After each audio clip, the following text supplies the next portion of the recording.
It's just a different offense altogether if Jordan Travis is going to run. If he's going to run, it changes everything about who they are because they're kind of pedestrian otherwise. And then when he runs, they're electrifying. It's got to be a maddening thing to be a defensive coordinator to think, okay, I can shut this down. My defensive line can outplay their offensive line. We'll be solid in our run fits. I think I can cover him a little bit, keep it in front of me most of the game. We'll be okay. We won't give up the big play, And then Jordan Travis starts running, and you're like, that's it. We're dead. That's it. We're dead. If they're going to start doing this, we're dead. We should just take it on down the road. And it was essentially over. The 94-yard drive was thanks for playing. It was real. Your game. You're well coached. You hit hard. You're tough. You just don't have enough. Thanks for playing. That 94-yard drive. And in fact, it's kind of interesting. We all look at different metrics to help us kind of deduce or discern beyond with our eyes what the game was or was not. And think about this for a second, everybody. There's 6 minutes and 18 seconds left in the third quarter. The score is 20-17 Duke. It's 1st and 10 for Duke at the FSU 11-yard line, if I recall correctly.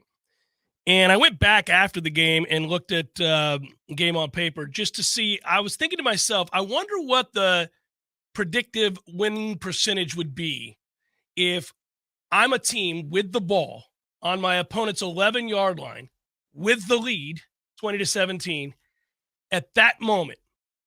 Because I've got to believe that I've got a better than 50-50 chance, certainly, to win the game. I think it's probably, in my head, I was thinking it's like 65%.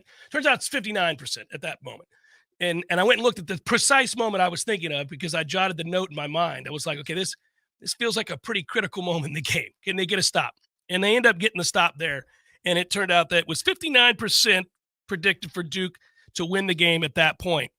And I imagine most Florida State fans thought that was going to be the case too, in their head, thinking, well, this is starting to get dicey. We're entering into that territory where this could be tough to come back from if they score a touchdown here. Not that they couldn't have, but, you're starting to wonder, like, are they going to be able to? At the very least, it's going to turn into a game that comes down to the waning minutes is what you're starting to think. And one of the reasons up to that point you would have been thinking about that is at that point in the game, Duke was still averaging over 6 yards a carry. Hell, they finished the game at 5.6 yards per carry? The Moore kid had 6.8 yards per carry. I mean, he was something. He was really good.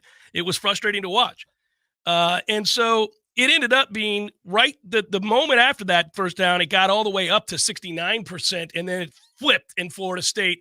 Once they got the stop, 2 first downs later, Florida State's predicted to win the game despite still trailing. Now, you can see why that is. As their field position improves and they get a first down from off their 4-yard line, they are now going to be able to, at the very least, flip field position, and they get 2 or 3 more first downs. And as we know, they go on to go and score. And at that point, Duke's defense is dead.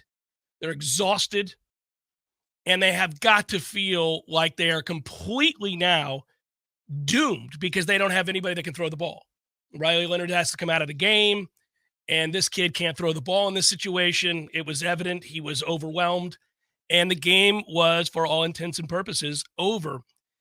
It's fun to see this play out in that way because it's not the first time, it's not the second time, it's the third time that Florida State has absolutely worn people down, worn people out.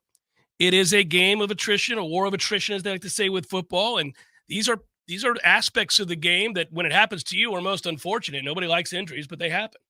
And Florida State has been able to withstand a number of people being out for long periods of time. I'll grant you not their starting quarterback in this situation, but rotating this line and doing what they do defensively and offensively and having lots of guys play and limiting the number of reps that guys endure through the course of games in which Florida State wins handily is certainly, I think, going to be advantageous as we get down this home stretch and have to play games where you may not be winning the line of scrimmage the way you'd like. Miami will shut us down in the run game as well. They will absolutely do that unless we run Jordan Travis. And then we'll cross that bridge when we come to it. I don't think Wake has much of a chance to slow us down. You may not have to run Jordan there. Pitt could. We'll see. Maybe. They're playing pretty good against the run, so we'll see when we go up there.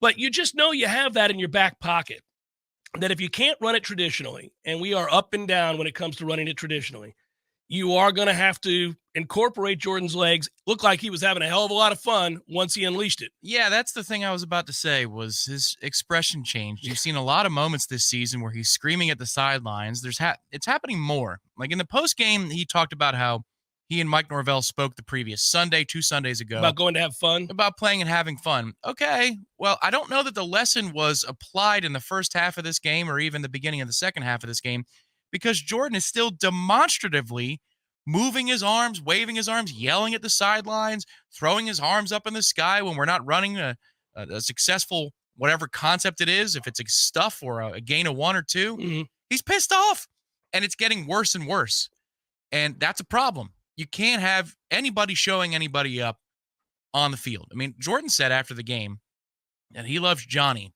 and all that Johnny did before he got hurt.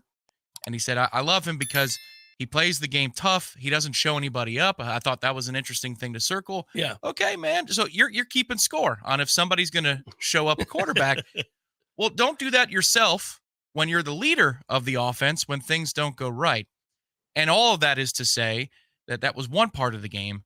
But then when Jordan started running, he started smiling. Again. He was smiling left and right. You could see there was that, oh yeah, this is what I can do. This is what I'm about. Look in his eyes. And kudos to the broadcast crew for getting a lot of camera shots of it because you could see it. The switch had flipped. He was having fun. One of my working theories was maybe he didn't want to run. Well, judging by how he reacted to his legs being used on Saturday night, I think he wants to. I think he enjoys it.